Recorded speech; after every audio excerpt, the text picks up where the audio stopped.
I realized that the universe, the divine, never forces us to do anything.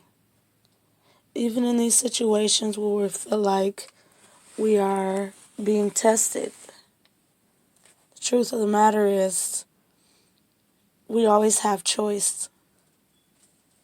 It is one of the universal laws.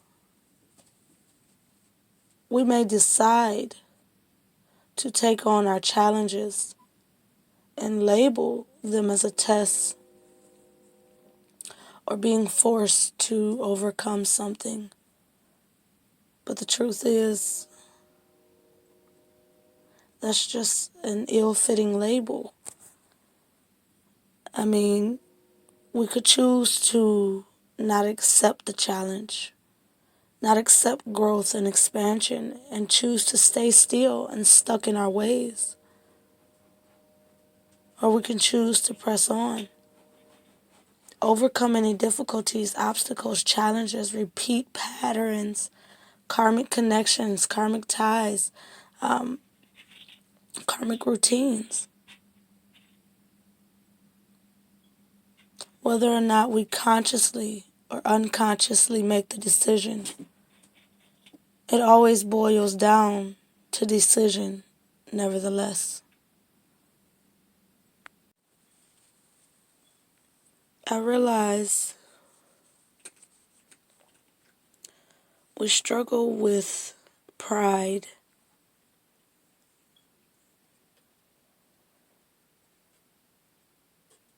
and label it a test.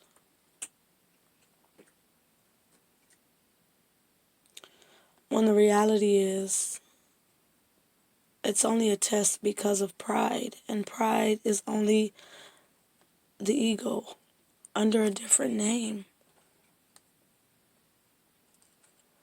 So in surrendering the ego, we inadvertently surrender pride.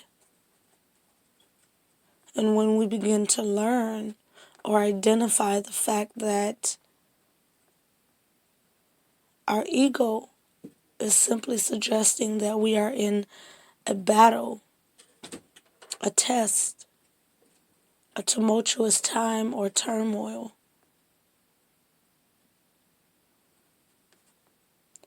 we are not at the will of the universe, but yet the universe is at the will of us.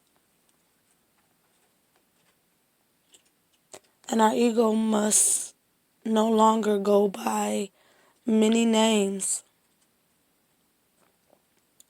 just the same as fear. That is also ego.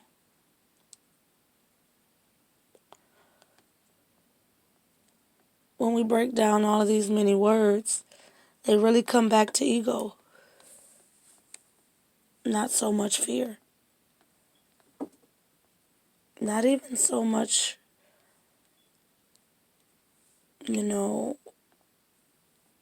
test or force or manifest, create. There's not much to be created, but there's a lot to be aligned with. Before you can actually create of your own, you must first align. So the question is, are we ever really tested? Are we ever really in fear or at a lack to anything other than our ego?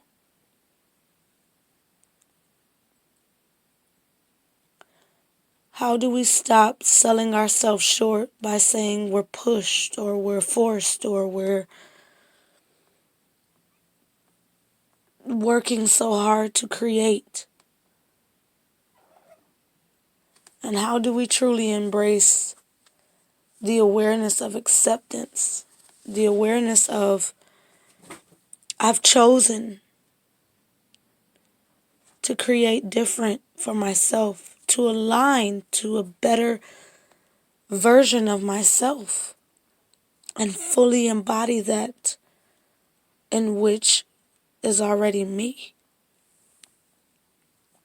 How do we stop selling ourselves short and acting as if we are forced to do something that we have consciously or unconsciously chosen to do as a means to become better for ourselves and for those in which we truly love, adore, care for, respect, honor, value, or simply are willing to live among? How do we truly embrace our power if we believe that there are still so many things left out of our control? I'll put it in an example like this. You may say the divine has control over what events happen, and to some degree that is true. But imagine if you were to look at it like the divine pulling through a raffle. Now, sure, what is pulled is up to the divine, but what is placed inside of the raffle box is up to us. So we ask ourselves, what have we put inside of the box to potentially become a part of our experience fully? And we realize that we are never forced, we are never pushed, we are never at will to the full unexpectedness, but yet to what we have ultimately created, ultimately aligned to. It's not what's picked from the box. It's what's placed inside to begin with. And that again is by choice.